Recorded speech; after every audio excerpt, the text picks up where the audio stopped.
India गठबंधन में much गया बवाल। स्टैलिन के एक बयान से उठने लगे कई सवाल। अब उदयनिधि ने पेश की सफाई, लेकिन बयान पर है कायम। सनातन धर्म को उखाड़ फेंकने की बात करने वाले उदयनिधि स्टैलिन ने अपने बयानों को लेकर सफाई पेश की है। एमके स्टैलिन के बेटे ने बीते दिन कहा कि सनातन धर्म डेंगू मलेरिया के समान है, इसे जड़ से उखाड़ फेंकना चाहिए। उन्होंने कहा कि कुछ चीजों का हम सिर्फ विरोध नहीं कर सकते, हमें सनातन को मिटाना ही होगा। स्टैलिन के इस बयान के बाद सियासी गलियारों में बवाल मचा हुआ है। तमिलनाडु के मुख्यमंत्री एमके स्टैलिन की पार्टी डीएमके भी इंडिया गठबंधन में शामिल है। ऐसे में अब कांग्रेस सहित इंडिया में शामिल सभी पार्टियों के नेताओं के लिए एक नई मुसीबत खड़ी हो गई है। कई नेता स्टैलिन के इस बयान का बचाव करते दिख रहे हैं, तो वहीं कई नेता इस मामले में कोई भी टिप्पणी करने से खुद को बचा रहे हैं।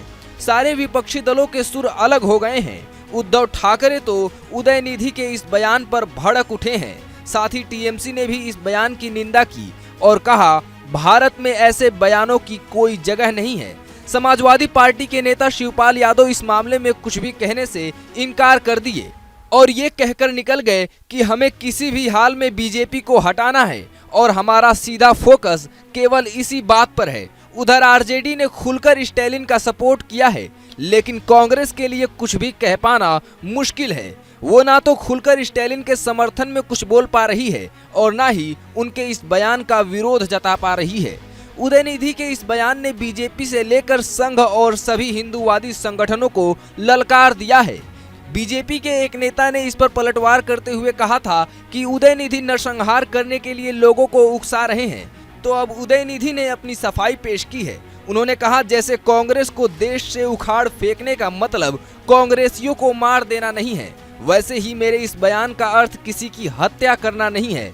मैंने सिर्फ सनातन को खत्म करने की बात कही है, सनातन की आलोचना की है। हालांकि स्टैलिन अभी भी अपने बयान पर कायम है।